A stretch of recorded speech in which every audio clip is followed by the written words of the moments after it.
This is Jose Merino, Editor-in-Chief of the Neurology family of journals. The Neurology podcast provides practical information to neurologists and other clinicians to help them provide better care for their patients. Thanks for listening and have a great week. Hello, everyone, and welcome to the Neurology podcast. This is Dan Ackerman from St. Luke's University Health Network in Bethlehem, Pennsylvania. And today I have the absolute pleasure of welcoming to the podcast Phil Ferdinand. He is a stroke physician at Royal Stoke University Hospital in Staffordshire in the UK, and also at Keele University. Phil, welcome. Thank you so much for joining us today. Thank you so much for having me on the podcast. Today, I have the privilege of talking to Phil about his paper. And actually, before we even begin, can you tell me, how should I be pronouncing the title of this paper? Because I love the acronym you guys used.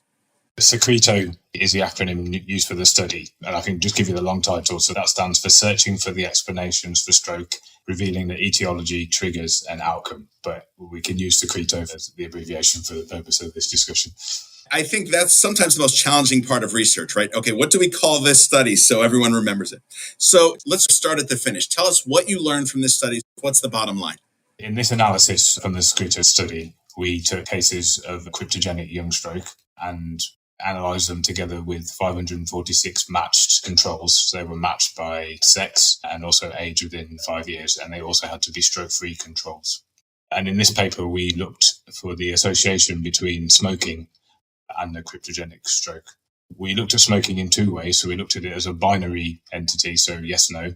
And what we found in the whole cohort, after adjustment for socioeconomic status and also a number of medical risk factors, that in the cryptogenic population, those who smoked, there was almost a 2.5-fold increased risk in stroke. When we divided this by sex, we found this association was much stronger in men, so over 3 times the risk. And it was also increased in women, but the odds ratio just fell below 1, so we couldn't claim that to be significant. What we also found, there was an increase in age. That risk also increased in the oldest group, at age 45 to 49. Again, the risk was almost 4-fold for that age group, but there was a significant risk even in the youngest of the groups. The other analysis that we did is we then looked at smoking in terms of intensity. We used pack years to define that intensity. And for those who don't use pack years, you take the number of cigarettes someone smokes a day and divide it by 20, and then times it by the number of years that they smoke, and that equates to the pack years. And we equate 1 pack of cigarettes to equal 20 cigarettes in this calculation. So again, when we looked at the whole cohort, we found that the strongest association were the heaviest smokers, so those who had a history of over 20 pack years smoking.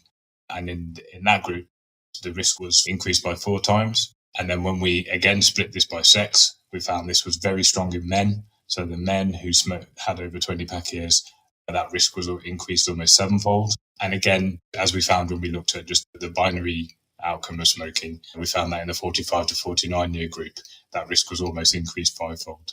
So in conclusion, we found that there seems to be quite a very strong association between smoking and cryptogenic stroke in the young population, but particularly in men and the most intense smokers.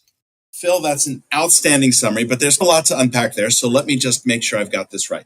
So in this population, we're looking at young patients with cryptogenic ischemic stroke. And it is really interesting that the oldest subpopulation in this study was in that 40 to 49-year-old range. Usually with stroke studies, that's maybe the youngest groups. I like the way you did that. And in this study, you were looking at the association between smoking and cryptogenic ischemic stroke and did indeed find an association both in terms of just whether or not people smoked, being an association with male gender or male sex, and also the older age group, but also a dose-dependent effect where the more intensely someone smoked, the more significant that association became. Is that right? Yes, that's correct, yeah. I love that. Now, tell us a little bit more about your study populations. How did patients qualify to be a part of this? The age range we had used to define as young in this population was between 18 to the age of 49 years old.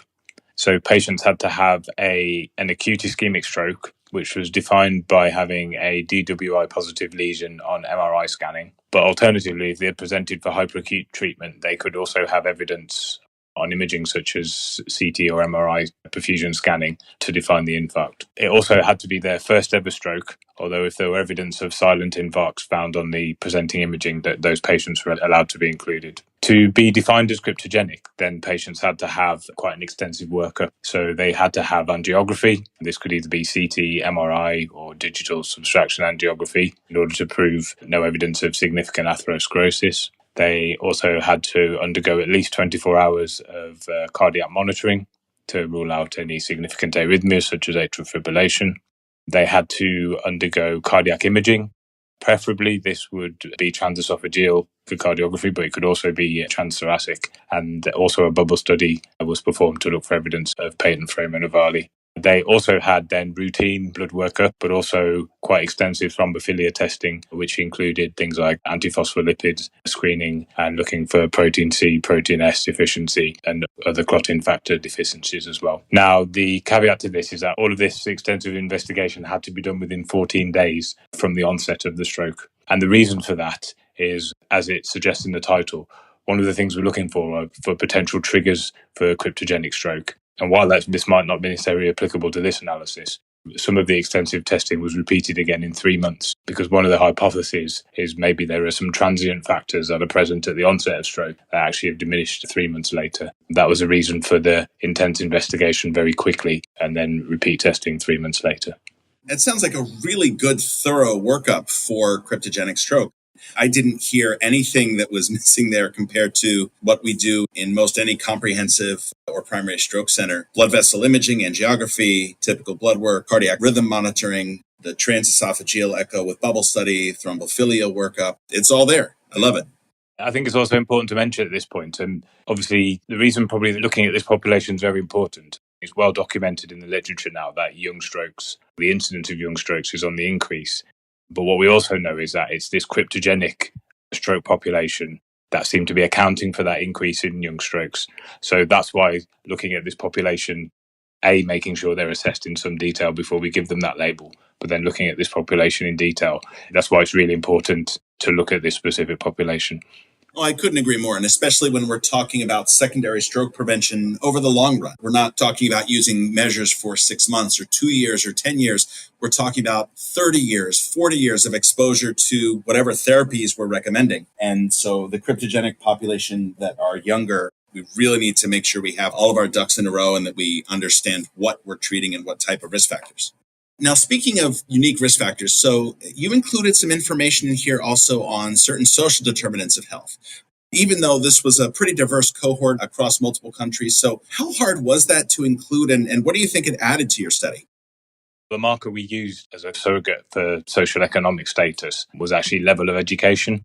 Now, obviously within countries, how that's defined is quite variable, but certainly within the European Union, there were quite well-defined levels of education. So we would use primary education with between the ages of 7 to 13, lower secondary education, age 14 to 16, and then secondary education, age 16 to 18. Now, there will be some variability between the countries, but where possible, we tried to categorize the cohort into one of these three groups. This was important to do so because we know using education status as a surrogate for health outcomes, we know what a big bearing this has on health outcomes. So it's very important to include this in a study like this. And I think particularly in this analysis, because we're able to see that when we adjusted for the risk factors, and the first adjustment that we did was just based on education status, that did have an impact. Even though smoking still remained significant in the groups that we spoke about before, including this cohort did reduce that odds ratio. So it does show it's very important and the impact that this actually has on health and stroke incidence.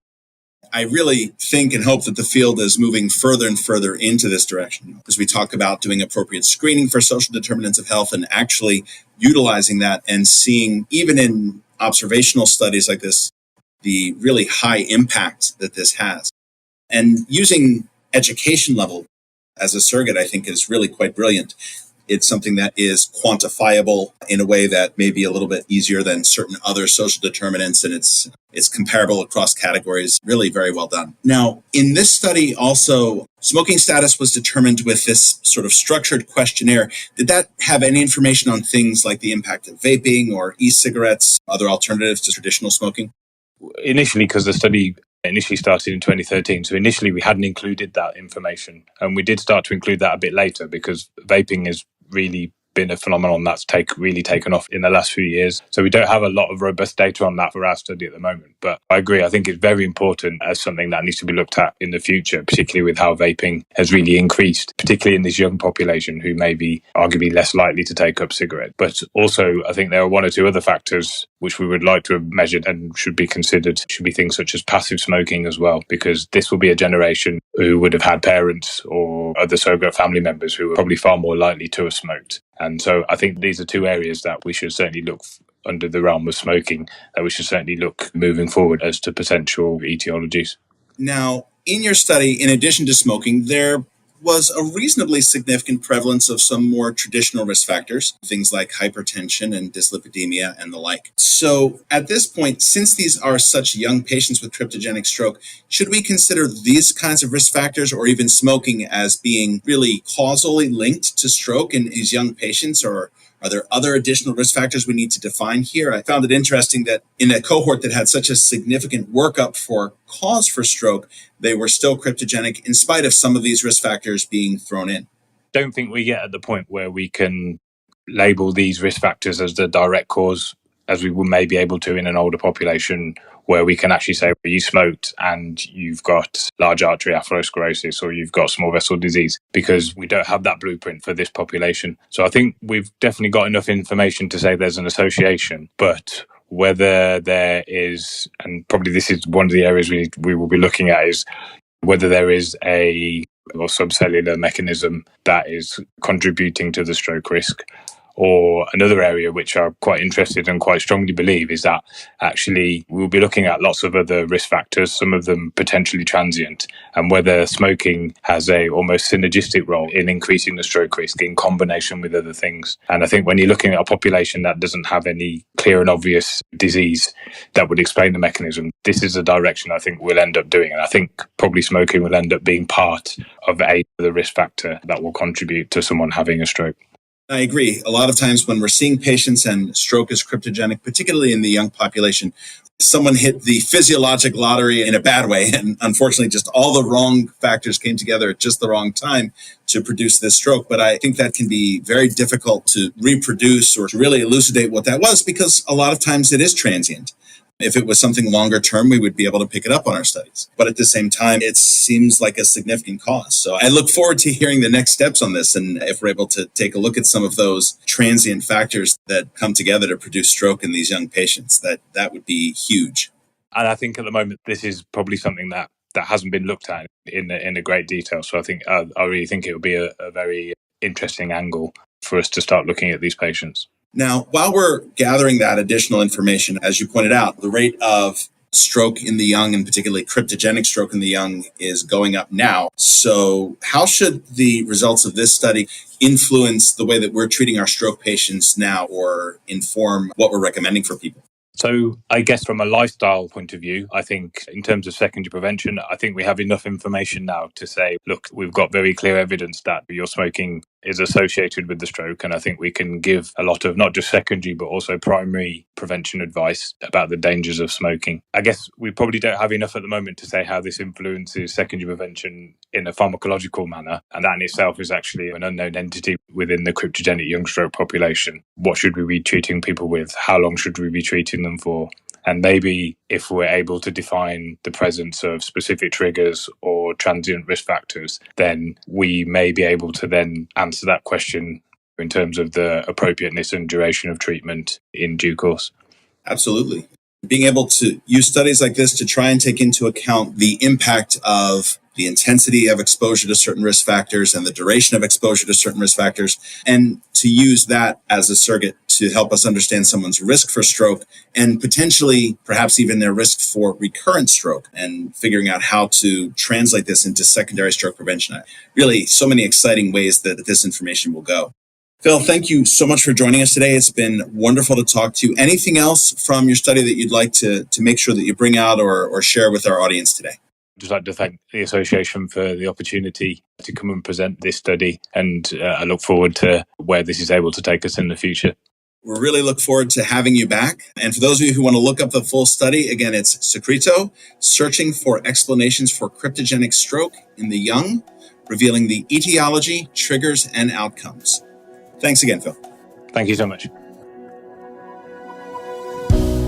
This is Stacey Clardy, your podcast editor. If you've enjoyed the podcast, please take a few moments to subscribe, rate, and review the Neurology Podcast through Apple Podcasts, Google Podcasts, Spotify, or wherever you listen.